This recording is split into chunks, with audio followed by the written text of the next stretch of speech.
de Deus juntos. Dito isso, então, abra sua Bíblia em Mateus capítulo 12. Precisamos terminar o texto da semana passada. Estamos falando sobre as palavras e as suas consequências, não é? Palavras, elas têm consequências e o Senhor Jesus, enquanto esteve aqui, Ele alertou as pessoas sobre isso. Diz assim, verso 32, tá bom? Desculpa, 34. Ele vai dizer: raça de víboras, como podeis falar coisas boas sendo maus? Porque a boca fala do que está cheio o coração. O homem bom tira do bom tesouro coisas boas, mas o homem mau tira coisas más. Digo-vos de que de toda palavra frívola que proferirem os homens, dela darão conta no dia do juízo. Porque pelas tuas palavras serás justificado e pelas tuas palavras serás condenado. Até aí nós já olhamos, já passamos por isso. A palavra dita tem consequências. Lembrando que quando Jesus fala aqui, o objetivo dele é um só, tá bom? Ele está pensando nas palavras faladas. Na época dele, a escrita era um recurso muito difícil e caro. Então ninguém ficava gastando palavra frívola, inútil em carta. Era sempre textos sucintos. Então ele está pensando em fala. Mas o objetivo dele continua o mesmo até hoje. Hoje não é caro você mandar uma carta ou você digitar no seu celular ou mandar um texto. Então a aplicação continua sendo a mesma. Tudo aquilo que as pessoas falarem verbalmente, de forma redigida, textual, no WhatsApp, em qualquer outro lugar, os homens hão de prestar contas, porque Deus assim nos disse. Vimos então que as palavras, é importante lembrar que as palavras revelam a condição espiritual das pessoas. Quer saber como a pessoa é por dentro?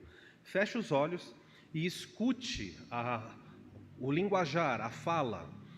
Lá no livro de Apocalipse, o próprio o próprio João, quando vai nos falar sobre a figura do falso profeta, que vai trabalhar lado a lado com o anticristo, ele diz que ele tem a aparência do cordeiro, mas fala como dragão. Então, o próprio evangelista foca na fala e diz: escute o que eles estão falando.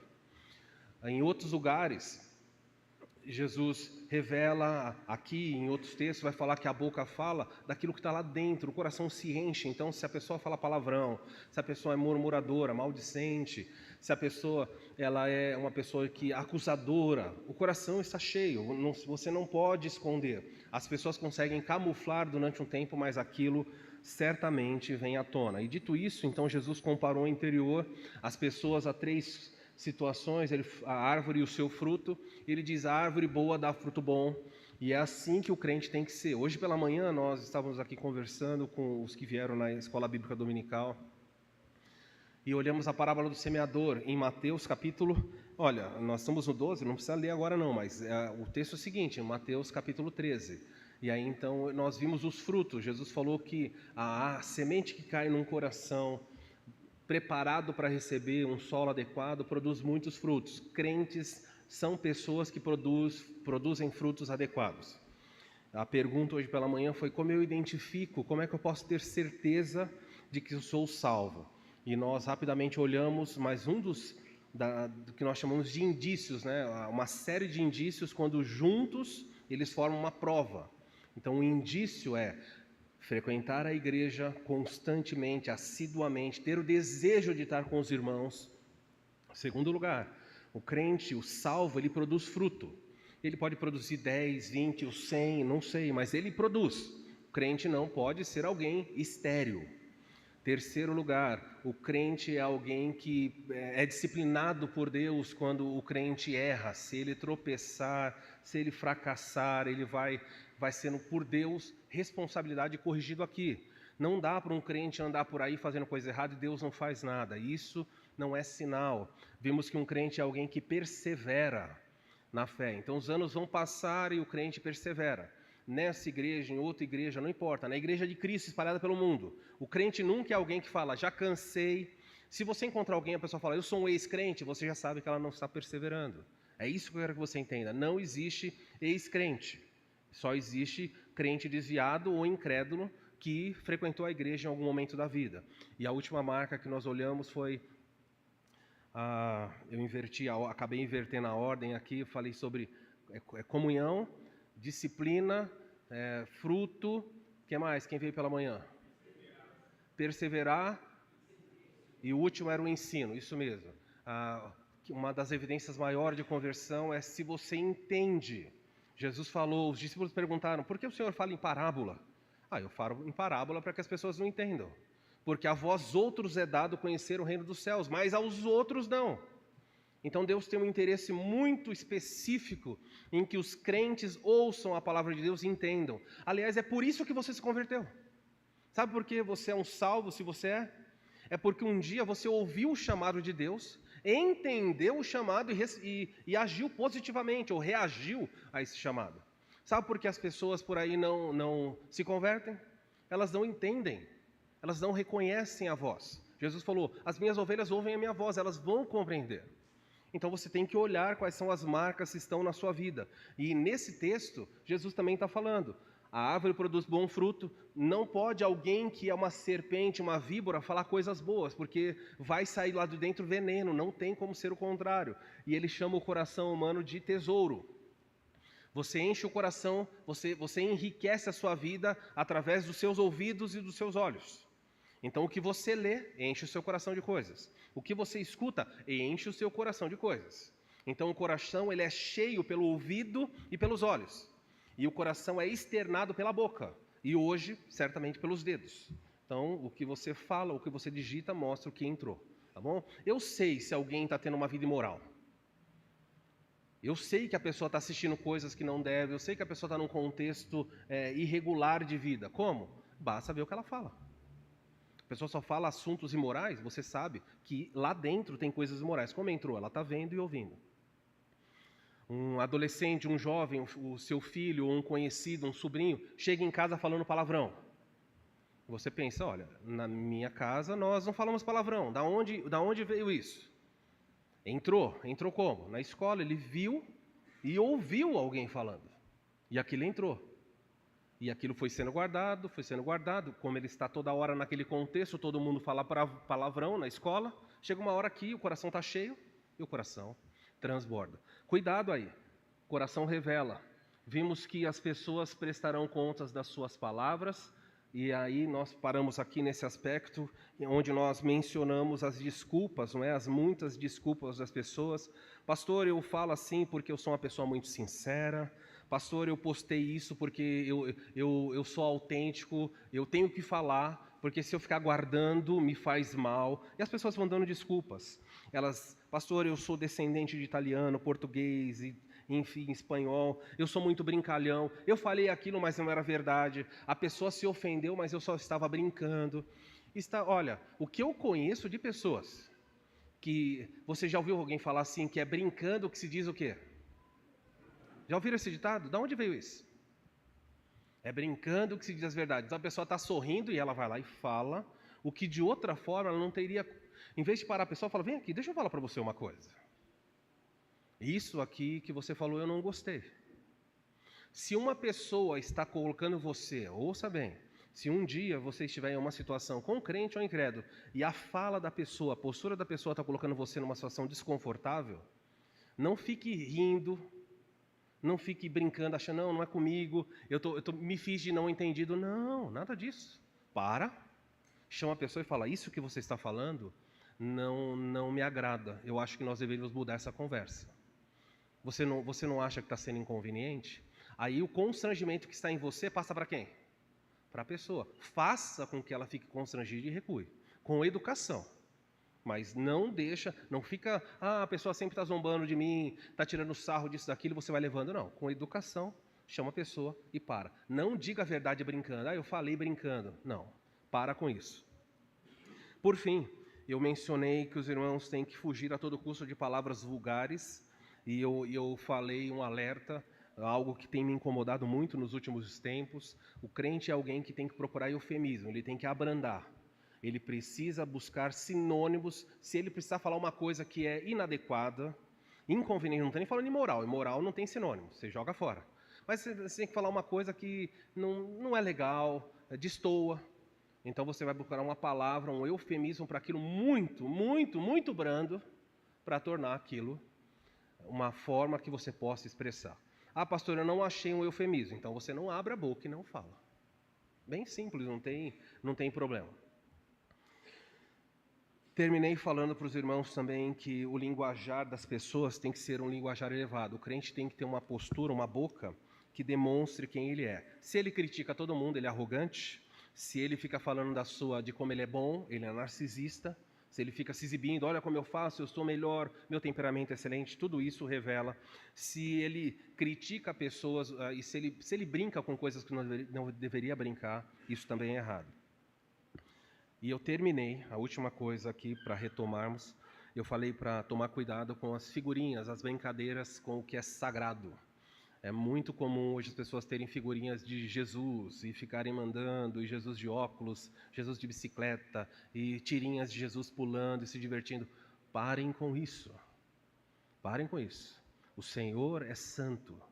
A Bíblia fala que Ele não tomará em vão as pessoas que tratam Ele de forma leviana.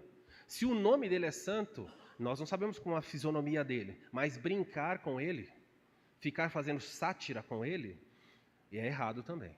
Então pare, deixa o mundo fazer isso e Deus tomará conta deles, prestará contas, nós não.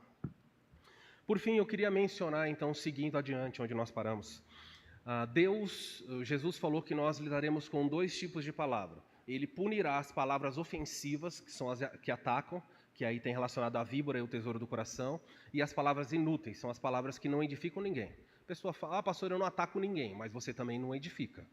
Eu não falo nada, não falo mal de ninguém, mas você também não constrói. Isso também vai ser punido, porque ele te deu, ele falou. Se você quiser ler em Efésios 4, 29, fala, e assim transmita a graça aos que ouvem. Não saia da sua boca a palavra torpe, inútil, vazia ou suja. Pelo contrário, da sua boca saiam palavras cheias de graça. E aí o texto fala bem claro. E assim transmita a graça, ministre a quem te ouve. É assim que é o crente. Como é que Deus vai punir? A Bíblia fala que há um dia em que Ele vai prestar conta. Se vocês olharem para o texto, verso 36 fala, digo-vos de que toda palavra frívola os homens hão de dar conta no dia do juízo. Então tem pessoas que dizem, pastor, que bom, é no dia do juízo, então é uma preocupação lá na frente. Não é algo que eu tenho que me preocupar hoje. Errado novamente essa maneira de pensar, porque Deus não nos explica como nem porquê. Há palavras frívolas e há palavras de ataque que Ele pune agora. E outras Ele deixa para lá. E por quê? Qual critério Ele faz isso? Por exemplo, eu anotei alguns textos aqui. Abro no 2º livro dos Reis. 2º livro dos Reis, volta no Antigo Testamento, 2º livro dos Reis, capítulo 19. Lá você encontra uma pessoa, que é o rei Ezequias. O rei Ezequias foi ameaçado na sua época, ele sofreu um ataque por meio de uma carta. O grande rei Senaqueribe,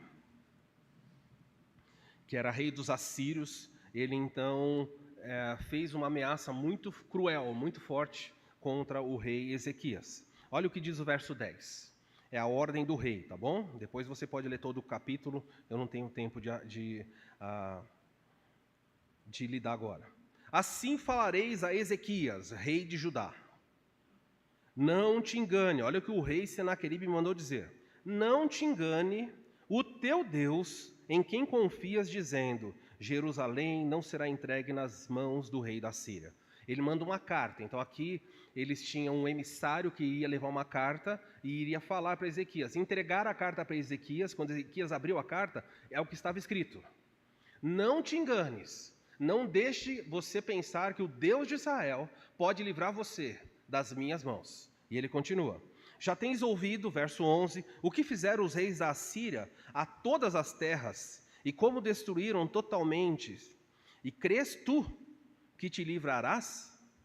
O rei Senaqueribe diz, o Senhor, você não sabe o que nós fizemos com todos os povos? Os assírios era o pior. Se você procurar na humanidade, na minha opinião, na humanidade toda, em todas as eras, qual foi o pior povo que existiu? São os assírios. Os assírios, eles eram bárbaros. Esses filmes que passam hoje, de viking, não sei o quê, não chega nem perto. Os assírios, eles eram de uma violência brutal. Eles empilhavam crânios, eles furavam pessoas com estacas, empalavam pessoas, eles tiravam a pele das pessoas. Tem relatos, quem já estudou Daniel comigo viu, eles faziam muros, a pessoa chegava na cidade, eles construíam um muro empilhando pedras com corpos. Ele jogava a pessoa viva, põe uma pedra, jogava uma pessoa viva, põe uma pedra. Esse tipo. Chegaram nas salas do Palácio da Síria, as colunas eram revestidas com pele humana. Você não encontra esse tipo de barbárie em nenhum lugar. Eles eram extremamente violentos. É para esse povo violento, terrível, que Deus manda Jonas falar, vai lá e prega a conversão deles. Aí Jonas fala, eu não, eu quero que eles morram. Esse é o contexto. Esse rei, o rei assírio, ameaça Judá dizendo, você e o seu Deus não valem nada. Muito bem, eu vou passar tudo isso. Verso 14, olha o que diz. Tendo recebido Ezequias a carta das mãos dos mensageiros, leu-a. E então subiu à casa do Senhor, olha que bonito, e a estendeu perante o Senhor, e orou perante o Senhor, dizendo, ó Senhor Deus de Israel, que está entronizado acima dos querubins, tu somente és Deus de todos os reinos da terra, tu fizeste o céu e a terra. Inclina o teu ouvido e ouve. Veja, inclina o ouvido e ouve, ele está falando de palavra. Ouça o que o rei falou. Abre, Senhor, os teus olhos e vê todas as palavras, estão vendo aí? De Senaqueribe, as quais ele enviou para afrontar o Deus vivo. Muito bem, sabe o que o rei Ezequias fez? Ele pegou a carta, ele leu a carta, ele ficou desesperado. Depois que ele leu a carta, ele podia ter guardado a carta e foi orar, mas ele não fez isso. Ele foi até o templo e desenrolou a carta diante da arca de Deus. Abriu a carta. Sabe o que ele estava dizendo para Deus? Senhor, lê o que ele escreveu. Deus precisava ler para saber? Mas ele está dizendo o que para Deus? Deus, olha o que esse rei falou de ti. Neste caso aqui, o rei Senaqueribe não ia prestar conta no dia do juízo. Naquela mesma noite, Deus enviou um único anjo. E o anjo desceu no arraial, onde estava o exército assírio. E numa única noite ele matou 185 mil soldados. Quando Senaqueribe levantou pela manhã, era cadáver espalhado para todos os lados. Ele não sabia o que tinha acontecido. Deus leu a carta. E Deus falou, essa palavra eu não vou punir no futuro, eu vou punir hoje. Ele pune. Senaqueribe então volta para a Síria, entra no templo para adorar, para perguntar para o seu Deus, como é que eu fui derrotado dessa forma? E enquanto ele está ajoelhado no chão, lá orando diante da sua divindade, 2 dos seus filhos cravam ele no chão com lança. Pessoal, família bem assíria, né? Não, eu estou bravo com meu pai. E eles mataram seu pai e eles fugiram. Mas o que eu quero que você guarde aqui é, você já fez isso alguma vez? Já levou diante de Deus, falou, Deus, olha o que estão falando de mim no meu trabalho. Às vezes nós queremos nos defender, né? O rei poderia mandar uma carta de volta. Ele simplesmente pegou e falou, Deus, leia o que eles estão falando. E Deus falou, bom, eles não ofenderam só você, eles ofenderam a mim. Hoje eu vou tomar providência. Então cuidado, porque Deus nem sempre lida com as palavras no futuro. Ele pode lidar no presente. Outro episódio que Deus lidou com as palavras imediato, Senaqueribe, rei da Síria. Agora você tem Nabucodonosor. Ele está andando pelos palácios da Babilônia. Um dia ele diz, olha como é grande a Babilônia. Ele está falando palavras frívolas, inúteis. Olha como é grande a Babilônia que eu criei para minha própria glória. Não há outro rei semelhante a mim. E o texto fala que no mesmo instante ele foi tocado e Deus colocou sobre ele loucura e licantropia. Pode ser o que aconteceu com ele, depois você procura e ele vira como um animal. Os pelos do seu corpo crescem, as unhas crescem, ele vai para o pasto para comer grama com os animais. E Deus falou, eu não vou punir você no futuro pelo que você falou, eu vou punir você agora. A sua palavra precisa de juízo imediato. Gente, isso é um alerta tremendo para os crentes. Cuidado quando você abre sua boca para falar. Principalmente, o lugar onde você tem que ficar mais medo de falar é quando você está num culto solene. Cuidado com o que você fala. Se você lê em Eclesiastes, depois você pode ler com calma na sua casa, Eclesiastes de 5 até o capítulo 7, é dito o seguinte: cuidado quando entrares na casa do Senhor. Estava falando o povo judeu. Porque Deus não se apresse a falar nada, porque você está na terra e Deus está no céu. E Ele não se agrada do voto de tolos. Sabe o que é um voto de tolo? É a pessoa que vota algo para Deus e depois fala: Deus, eu não pensei bem antes de falar. Deus não vai falar assim: bom, tá bom, vai, a próxima vez pensa bem. Deus não se agrada. Ainda hoje é assim. Você vai para o Senhor e fala: Senhor, eu prometo, se o Senhor me der um carro, estou cansado de ir de ônibus para a igreja, de ir a pé, mas se o Senhor me der um carro, ou quem já tem um carro fala: se o Senhor me der um carro melhor, eu prometo. Pronto, a hora que você falou isso, veio a forca, a corda, você está colocando ela no seu pescoço. Deus não pediu para você prometer nada. A pessoa podia só orar: Senhor, dá-me um carro, estou precisando. Mas quando a pessoa diz: eu prometo, pronto, o anjo já pega a pena e fala: ai, ai, ai. Fala aí, o que você promete? Eu prometo o quê? E aí depois fala: Senhor, o Senhor me deu o carro, mas agora não está dando para ir para a igreja, sabe por quê? Não importa, você é réu, culpado do que você falou. Irmãos, outro texto aqui que me vem à mente é quando Jesus está sendo julgado por Barrabás, sendo julgado por Pilatos. Lembra que o povo falou? Jesus falou, Pilatos perguntou: quem vocês querem que eu solte? Jesus, a quem vocês chamam de rei, Messias, ou Barrabás, o ladrão? E o povo, a uma só voz, gritou: Barrabás, solte a Barrabás. Pilatos ficou abismado com isso. Porque há poucos dias atrás, talvez 5 ou 4 dias atrás, Jesus estava entrando em Jerusalém sendo aclamado. Bendito o que vem no nome do Senhor. Pilatos falou: e o que eu faço com Jesus, a quem você chamou de Messias? Quem lembra o que o povo gritou? Crucifica-o. E Pilatos falou: mas eu sou inocente desse sangue. Pilatos lava a mão dizendo: ele é inocente, que o sangue dele não caia sobre mim. Adiantou essas palavras de Pilatos? Não. E o povo, para aplacar o coração do governador, o povo judeu, gritou algo. E o grito deles foi tão intenso que mesmo no filme Paixão de Cristo, de Mel Gibson, os judeus entraram com recursos, brigaram para que essa frase fosse tirada do filme. E entrou no filme. Pilatos falou: vou lavar as mãos, eu sou inocente do sangue. O que o povo judeu falou? Que o sangue dele caia sobre quem? Caia sobre nós e sobre os nossos filhos. Isso é palavra. Deus falou: opa! Passaram-se 30 anos. Os romanos vieram, cercaram Jerusalém com o general Tito, colocaram fogo em tudo e mataram entre 500 a 1 milhão de judeus. A 10ª legião, a Frontes, abria as pessoas, porque os judeus comiam as pedras preciosas do templo, da casa. Toda as pessoas que saía de dentro da cidade, era ela praticamente aberta, com uma faca. Eles vasculhavam todas as entranhas da pessoa atrás de pedras e depois jogavam os corpos. Que o sangue dele caia sobre nós e sobre os nossos filhos. E ao longo da história, depois do ano 70, não teve um povo, eu vou melhorar assim, depois do ano 70, quando os judeus foram expulsos, para onde o judeu chega, ele é perseguido.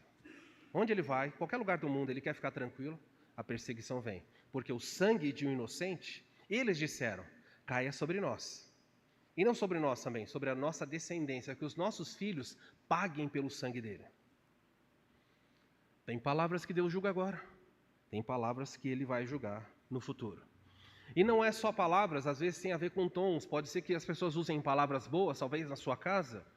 Alguém usa palavras certas, mas com um tom errado. Alguém fala assim: filho, arruma o quarto. O filho ou a filha deveria dizer o quê? O pessoal não sabe, né? O que deveria dizer, não é que o diz. Sim, sim. Alguns vão dizer sim, senhor, sim, senhora, ok? Ou pode dizer assim: já vou. O filho não pode responder isso. Olha, arruma o quarto. Tá bom, mãe, daqui a pouco. Tá bom, pai, daqui a pouco. Pode dizer isso, não pode? Mas existe um jeito de você dizer tá bom que torna você réu. Arruma o quarto. A pessoa fala assim: tá bom. Foi a mesma palavra. O que mudou?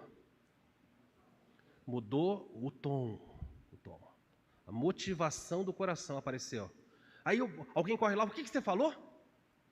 Já fez isso com seus filhos? Fala, o que você falou? Repete.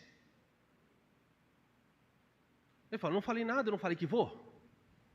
Opa, falou que ia. Mas o tom se tornou réu. Então veja, as palavras, meus irmãos, é um texto tão complicado, isso aqui tão assustador. Cuidado com o que você fala de ataque. Cuidado com o que você fala que é inútil. Cuidado com o tom das suas palavras. Porque Deus pode punir você, sendo crente, hoje, ou pode deixar para trazer algum tipo de prejuízo a você. Não estou falando de céu e inferno, estou falando de prejuízo a você pelo que você falou. Os crentes também prestarão contas das suas palavras. Sabia disso? Ah, mas pastor, a Bíblia diz que nenhuma condenação há. Ok, nós não estamos falando de condenação céu e inferno. Nenhuma condenação há para os que estão em Cristo Jesus. Mas Paulo disse em 2 Coríntios 10, capítulo 5, verso 10. Porque importa, é necessário que todos nós, os crentes, compareçamos perante o tribunal de Cristo, para recebermos o bem ou o mal. E bem ou mal, a palavra usada ali é útil ou inútil. Eu acho que é nesse tribunal que a situação aqui fala, opa, irmãozinho, lembra das suas palavras? E sabe de uma coisa? Lá no passado, as pessoas eram condenadas num tribunal. Jesus foi condenado assim, Estevão foi condenado assim, traziam pessoas e alguém pagava e dizia, ouvimos esse homem falar, que vai destruir o templo, que em 3 dias vai reerguê-lo. Outras pessoas disseram para Jesus o seguinte, sendo subornadas, esse homem não cansa de falar contra Moisés. Eles estão falando o quê? Eu testemunhei que o que ele fala é passível de morte. No juízo final, no dia em que Deus for prestar contas dos crentes, e no momento depois com os incrédulos, ele não vai chamar ninguém para falar o que você ouviu ele falando. Às vezes as pessoas assim, mas quem que vai falar de mim?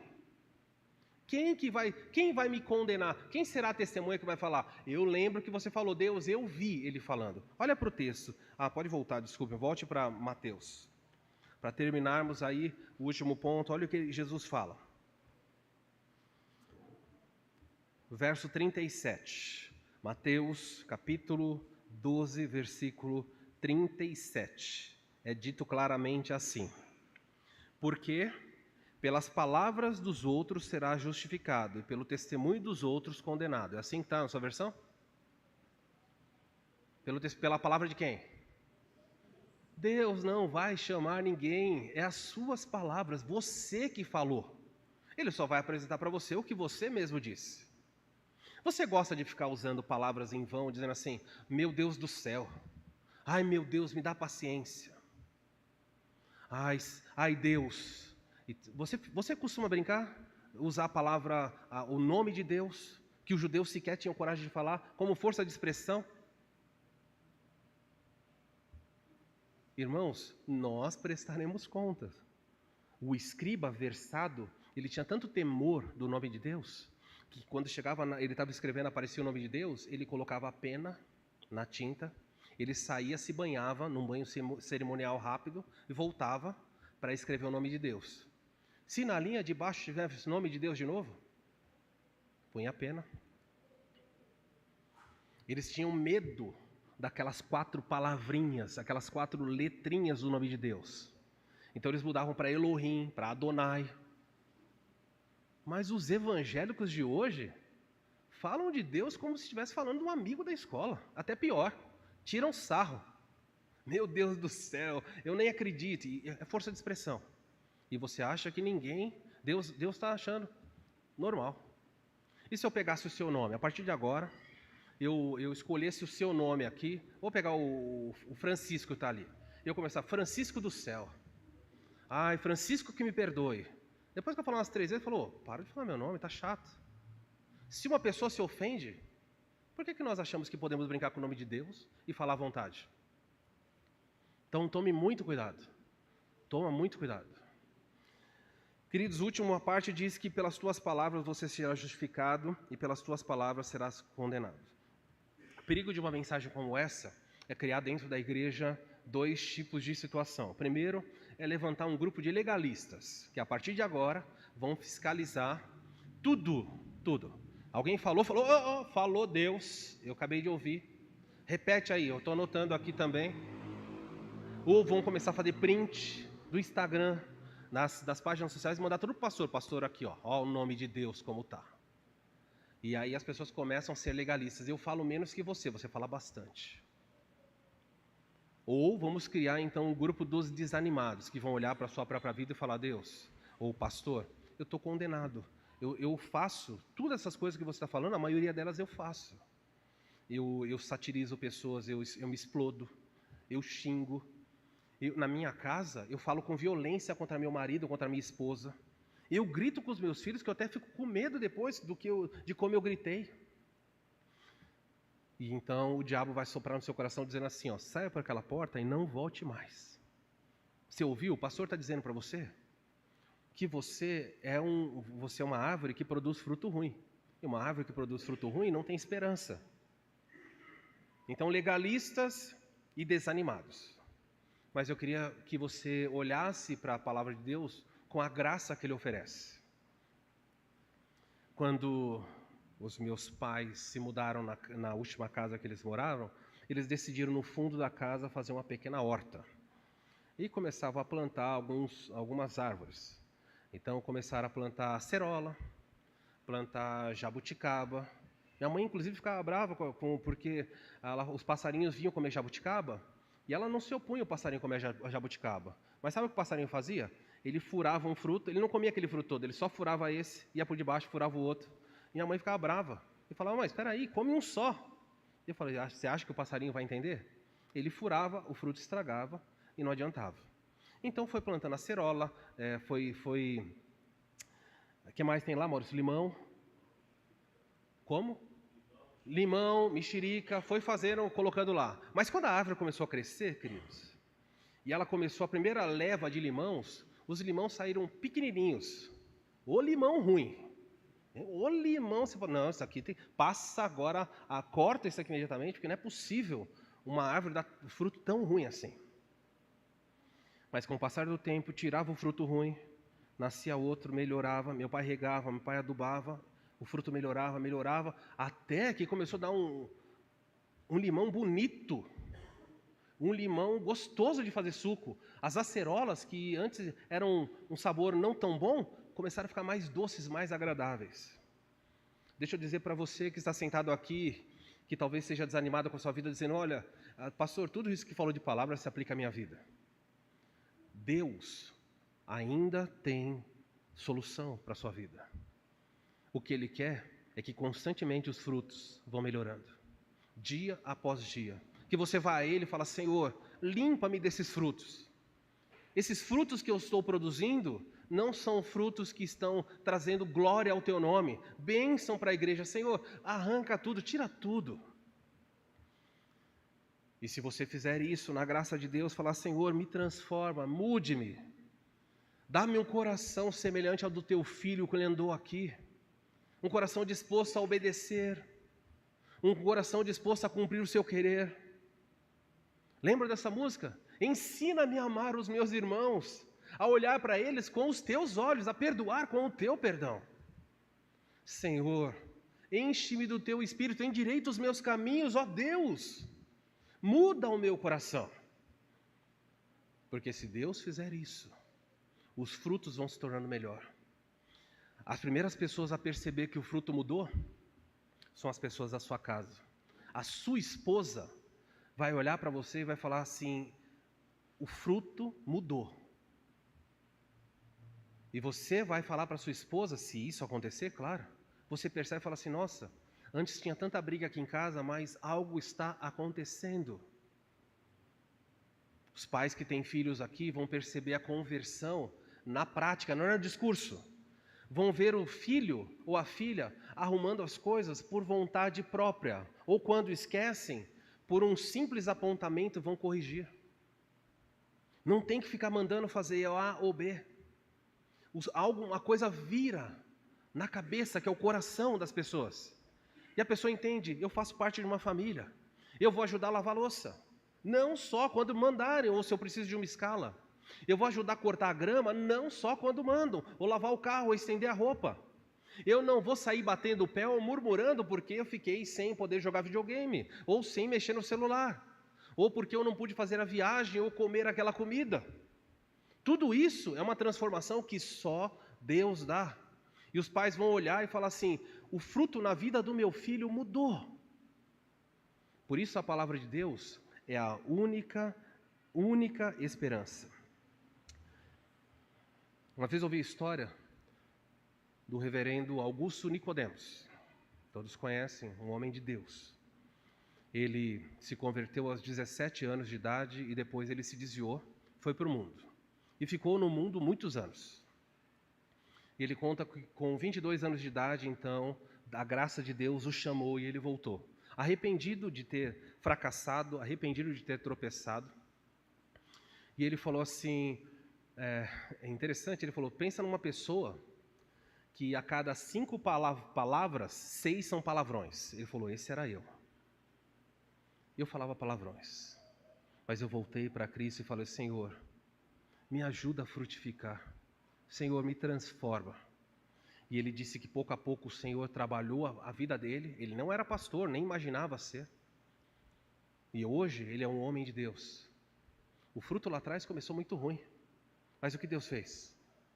Dia a dia limpando, pouco a pouco, no temor do Senhor, olha o que aconteceu. Então há esperança para você aqui também. Talvez você não ore, talvez você não leia a Bíblia, talvez você não tenha comunhão com Deus. Há esperança para você. Há pessoas que estão aqui, que estão precisando de amigos. Há pessoas que estão aqui que talvez vão entrar ou estão na fase de buscar relacionamentos. Quantas pessoas me procuram e falam, pastor, aquela pessoa é um bom candidato, aquela moça é, aquele rapaz é. E eu tenho que dizer para a pessoa, não. E eu digo, fiquem sabendo, jovens, daqui da igreja, fiquem sabendo. Eu já disse para muitas pessoas que me procuraram, aquela pessoa, eu disse, essa pessoa não. Quer dizer que essa pessoa é nunca? Essa pessoa, hoje, não tem a menor condição de ser bênção para você. Os frutos são muito amargos, muito. Talvez você tenha que se afastar de amigos que influenciam você para o mal. Pessoas que compartilham. Você está em algum grupo que tem uma pessoa que sempre manda coisa errada, sempre manda com um tom que passa da medida. Talvez você tenha que bloquear aquela pessoa, para que você então possa florescer. Há pessoas que nos envenenam, e vocês têm que se afastar dessas pessoas. Quer encontrar um namorado? Feche os olhos, abra os ouvidos, escute a conversa dessa pessoa, sobre o que ela fala, sobre o futuro, sobre Deus, como ela trata as pessoas, como ela age quando está irritado ou irritada. Quer saber se a pessoa é um bom amigo, se a pessoa aqui dessa igreja é um crente para você andar lado a lado? Escuta um pouquinho mais sobre o que ele fala, entra nas redes sociais, vê o que ele curte, o que ele posta, entra lá e vê quem ele segue. Tem crente seguindo pessoas que, Senhor, tenha misericórdia, né? Nunca deveriam seguir, mas estão lá, eu estou seguindo. Eu falo, você está seguindo por quê? Ah, não, porque isso... E aí vem uma desculpa. Parem de seguir gente suja, gente inadequada. E com isso eu não estou dizendo para você que, então não posso seguir ninguém, que tem pecadores. É verdade, está cheio de pecador. Mas existem pecadores e pecadores. Existem pessoas cuja proximidade, cujo seu like, colocam você em pé de igualdade, de falar para ele, eu apoio. Eu estou te dando meu apoio. Irmãos, nós precisamos romper com tudo isso. Que Deus nos ajude. Se você hoje que sair daqui e falar, eu quero ser novamente uma pessoa que dê frutos, ou se eu não sou, eu quero ser uma pessoa que pela primeira vez produza bons frutos. E você tomar essa decisão de sair daqui e fazer isso, deixa eu dizer para você que sozinho você jamais vai conseguir. O Senhor Jesus disse em João capítulo 15, verso 5, sem mim nada podeis fazer. Baixe sua cabeça, nós vamos orar. Baixe sua cabeça, coloque diante de Deus seu coração.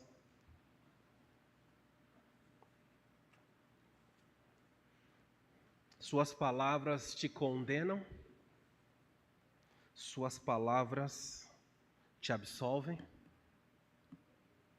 suas postagens te condenam, O que você está fazendo com a sua vida? O cristianismo é difícil e sério. Jesus disse que estreito é o caminho e poucos vão acertar com ele. Mas você tem tudo, você tem todas as condições para andar no caminho certo. Diga: Senhor, a partir de hoje eu quero que as palavras dos meus lábios, que o meditar do meu coração, aquilo que eu assisto, aquilo que eu curto, sejam agradáveis na sua presença, Senhor. Talvez você tenha que cancelar sua assinatura se você não tem condições, se você não tem filtros, se você não tem ferramenta suficiente para resistir. Rompa, corte, seja radical. Tenha uma conversa em família, junte seu marido, sua esposa, seus filhos e diga: nós precisamos mudar a forma de falar nessa casa. Não aceite rebelião, rebeldia, palavras rudes. Não permita que isso perdure. Porque se você não tomar contas hoje, Deus não vai levar de forma leviana, nem você nem seus filhos. Deus está aqui. E Ele sabe da nossa imperfeição e Ele quer ajudar você. E uma coisa que os crentes têm que entender, e o mundo ainda não entendeu: verdadeira transformação e salvação só em Cristo. Salvação eu só vejo em Cristo. Ele deixou a sua glória, veio a este mundo e morreu. Nós precisamos reconhecer isso e falar: Senhor, que a minha vida mostre para este mundo onde a salvação real está. Deus, nessa noite, que o nosso coração, que a nossa vida possa ser moldada na Escritura. Nos perdoa, Senhor, pelas vezes que fomos levianos, pelas vezes que somos levianos. Que o Senhor nos dê um filtro tão elevado, que a gente tenha reverência, que a gente não brinque com o sagrado, que a gente não ataque as pessoas e que a gente não desenvolva o hábito de ter palavras estéreis e inúteis. Que o mundo saiba que nós somos transformados pela salvação que só há em Cristo. Nós oramos assim, em nome de Jesus. Amém.